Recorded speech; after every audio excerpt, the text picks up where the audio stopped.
सुगस MCX इस company के अगर आप चार्ट पैटर्न पर देखोगे तो आपको नजर आएगा, स्पेशली स्प्लिट के बाद जो कंपनी ने रिसेंटली स्प्लिट दिया है 10:2 के रेशियो से। उसके बाद अगर आप इसका लॉन्ग टर्म चार्ट देखते हो तो आपको दिखेगा स्टॉक एक वेजिस पैटर्न पर चलता है, वेजिस पैटर्न और उसके बाद sideways pattern and then still stock अपने उसी अपवर्ड वेजिस पैटर्न को कंटिन्यू भी करता है। इस पूरे पैटर्न को सही तरीके से समझेंगे क्योंकि पिछले कुछ सेशन से स्टॉक में लगातार गिरावट है, डिस्पाइट इसके कि कंपनी ने एक्स्ट्रा ऑर्डिनरी क्वार्टर 3 के रिजल्ट्स दिए कल के दिन। अब कल रिजल्ट आए हैं, उसके बाद 3 सेशन मार्केट क्लोज ही रहने वाला है, यानी कि आज तो क्लोज है ही, कल भी और मंडे को भी। क्या यहां पर अब ब्रेकआउट की अपॉर्चुनिटी बन रही है? क्या स्टॉक फिर से अपना ही अपवर्ड वेजिस पैटर्न कंटिन्यू करेगा या फिर साइडवेज पैटर्न पर लगेगा? समझेंगे इन सभी चीजों को। सब्सक्राइब जरूर कर देना। I am NISM 7 certified. ये है स्टॉक के रिजल्ट्स, कंपनी के रिजल्ट्स दिसंबर 2025 के, जहां पर कंपनी ने 121% का ग्रोथ दिया है।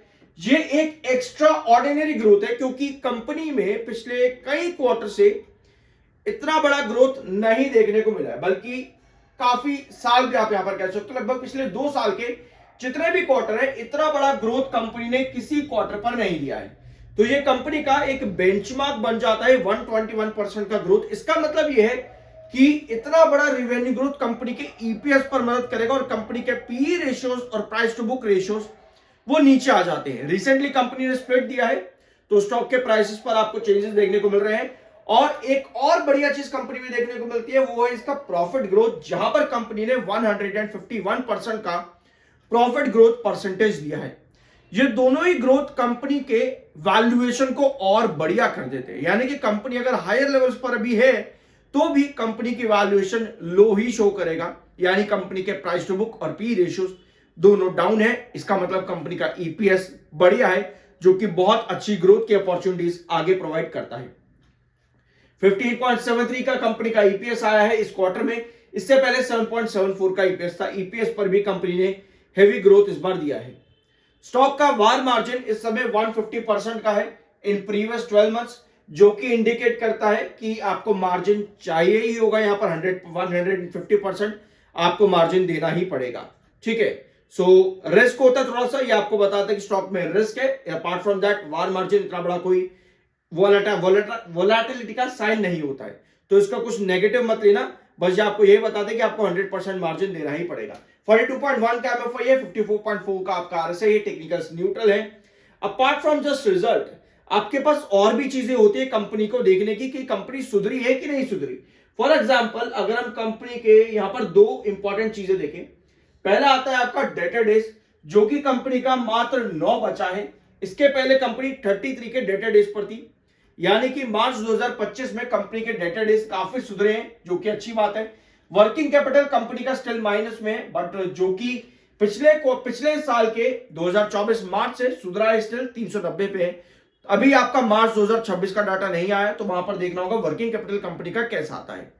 बट वर्किंग कैपिटल डिपेंड करता है sector to sector, company to company, company किस तरह का बिजनेस करती है उस पर आपका वर्किंग कैपिटल डिसाइड होता है, ठीक है।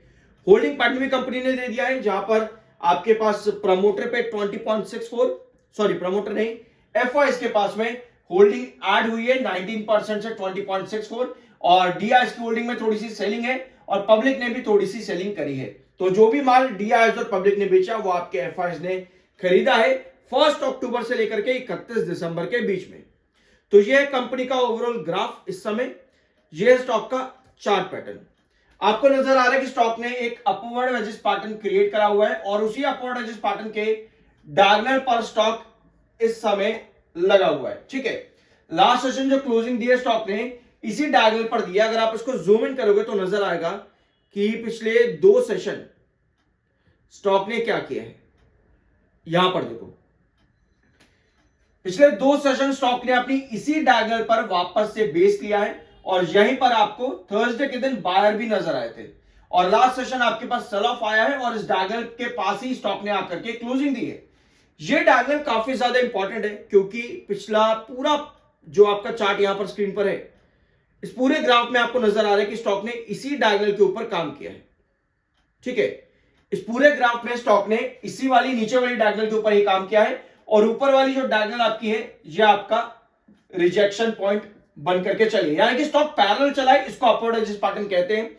कोई भी स्टॉक अपने अपवर्ड एजेस पैटर्न को तोड़ेगा उसके लिए एक ट्रेंड होता है, वो होती है यही डायगोनल। अगर स्टॉक इस डायगोनल को रिजेक्ट कर दे, इसका मतलब यह है कि स्टॉक पर गिरावट आने वाली है, स्टॉक अपना अपवर्ड एजेस पैटर्न तोड़ने वाला है।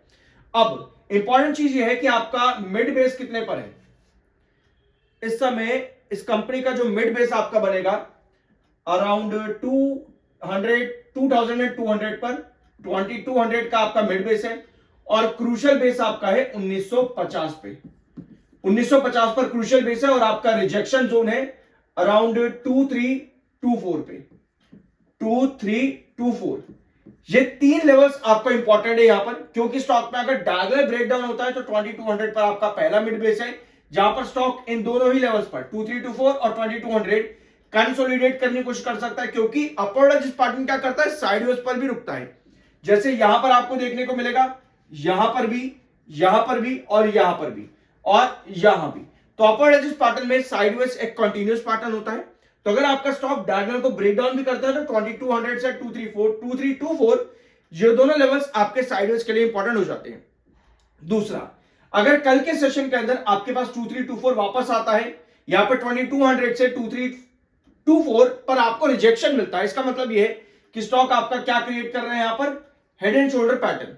तो अगर इस तरह की पोजीशन आपकी बनती है तो वहां आपको अलर्ट रहना चाहिए। हेड एंड शोल्डर पैटर्न पर आपको मालूम ही होगा कि स्टॉक पर गिरावट ज्यादा देखने को मिलती है, ठीक है।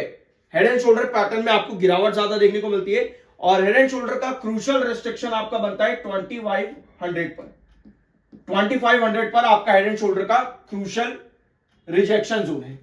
तो ये सारे लेवल्स आपके दिमाग पर होने चाहिए अगर आप इसमें शॉर्ट टर्म जा रहे हो, लॉन्ग टर्म जा रहे हो। और कोई भी आपका अपवर्ड एजेस पैटर्न के बाद साइडवेज पैटर्न ब्रेकडाउन होता है तो वहां गिरावट बड़ी आती है, ठीक है। तो इन 4 लेवल्स पर इन टोटल जो अभी आपने यहां पर स्क्रीन पर देखा, 1950, 2200, 2324 और 2500, ये कुछ इंपॉर्टेंट लेवल्स है जो आपके अभी नजर पर रहने चाहिए। हेड एंड शोल्डर भी आपने यहां पर देख लिया, अपवर्ड एजेस पैटर्न पिछले कुछ महीनों के अंदर जो स्टॉक में चला है वो भी आपने देख लिया, बीच बीच में स्टॉक के अंदर साइडवेज पैटर्न भी चला है वो भी आपने देख लिया। अभी भी स्टॉक साइडवेज पैटर्न चला सकता है, और अगर उसको कंटिन्यू करता है इसका मतलब यह है कि स्टॉक 2500 को सरपास करेगा। उसके लिए 2324 आपका पहले ब्रेकआउट होना जरूरी है, यानी कि 2324 ब्रेकआउट करता है तो आप फिर से एक नए अपवर्ड एजेस पैटर्न पर जाओगे, जो कि कुछ इस तरह की पोजीशन आपको फर्दर शो करता है। इसका मतलब ये होता है कि स्टॉक में लॉन्ग टर्म ट्रेजेक्टरी और बुलिश बन रही है। तो ये है MCX total information. I believe आपको इस वीडियो में कुछ नया जानने और सीखने को मिला होगा। सब्सक्राइब जरूर कर देना। I am NISM 7 certified. मिलता अगले वीडियो में।